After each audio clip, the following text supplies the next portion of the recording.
Grazie alla firma del Trattato del Quirinale tra Francia e Italia nel 2021, i due paesi si sono impegnati ad approfondire la loro cooperazione in settori chiavi, tra i quali quello della formazione tecnica e professionale. Nel trattato viene menzionato il fatto che i paesi incoraggiano la mobilità giovanile, in particolare per l'istruzione e la formazione professionale.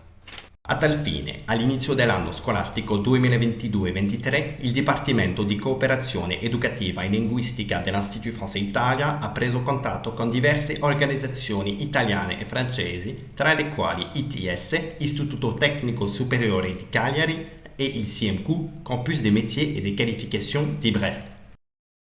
Poi le due istituzioni si sono incontrate per la prima volta in presenza a Roma nel novembre del 2023. Nel marzo 2024 si sono incontrati di nuovo in Bretagna. E nel maggio 2024 gli apprendisti bretoni hanno fatto un tirocinio in Sardegna alla Nautica Falchi di Alghero. Ecco come lo descrivono coloro che hanno elaborato e partecipato al progetto.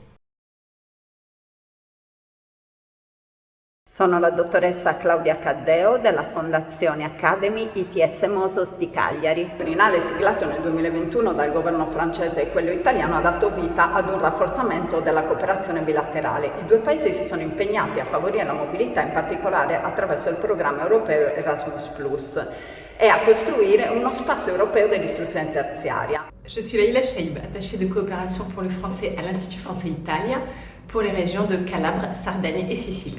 En tant qu'opérateur de l'action culturelle extérieure de la France, l'Institut français apporte son soutien aux stratégies diplomatiques, entre autres dans le domaine éducatif. L'Institut français Italia doit suivre les directives de son ministère de tutelle, qui est le ministère de l'Europe et des Affaires étrangères, et tenter de les traduire en actions concrètes qui puissent répondre aux besoins du terrain. C'est le traité dit du Quirinal qui a été notre feuille de route.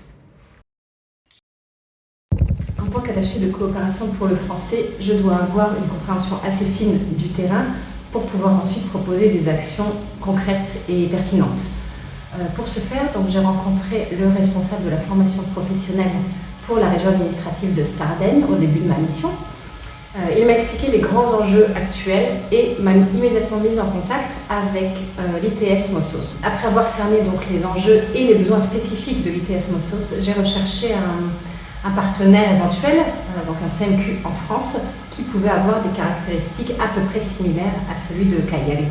Et le CMQ de Brest a immédiatement répondu présent. J'ai alors organisé les premières rencontres entre les partenaires e les ai appuyés, les ai accompagnés dans la co-construction de leur projet. Sono Roberto Neroni, il presidente della Fondazione ITS Academy Mosos con sede a Cagliari. La nostra regione ci ha convocato e abbiamo immediatamente accolto con piacere e con soddisfazione e con grande interesse lo scambio tra l'Accademia dei Mestieri e gli ITS della Sardegna. La Fondazione Mosos Academy ha siglato un accordo con l'Accademia dei Mestieri e delle Qualifiche di Brest.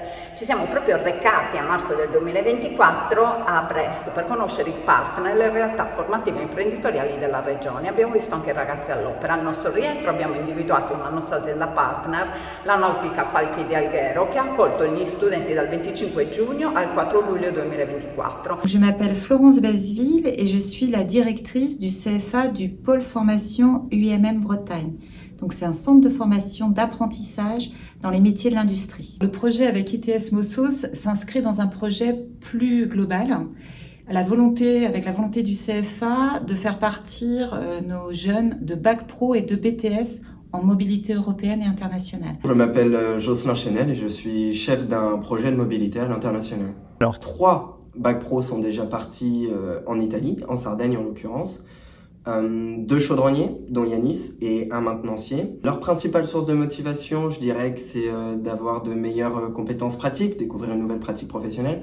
La seconde, c'est de découvrir une nouvelle culture, en l'occurrence la culture italienne, mais aussi la culture sarde, qui est une culture ilienne assez différente. Et enfin, leur employabilité, puisque c'est peut-être même le plus important. Je m'appelle Yanis Algorchi.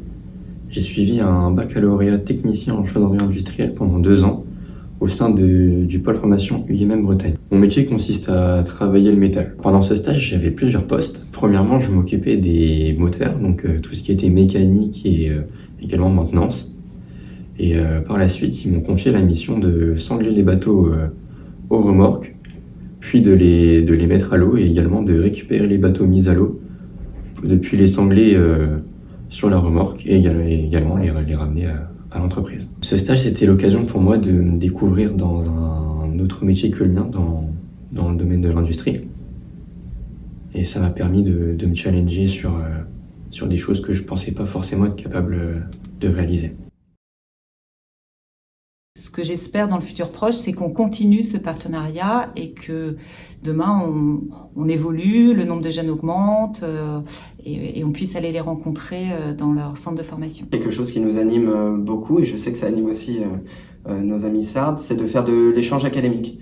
Donc de faire de l'échange d'abord court pour qu'on envoie des Bretons en Sardaigne en classe et que des Sardes viennent en Bretagne en classe aussi.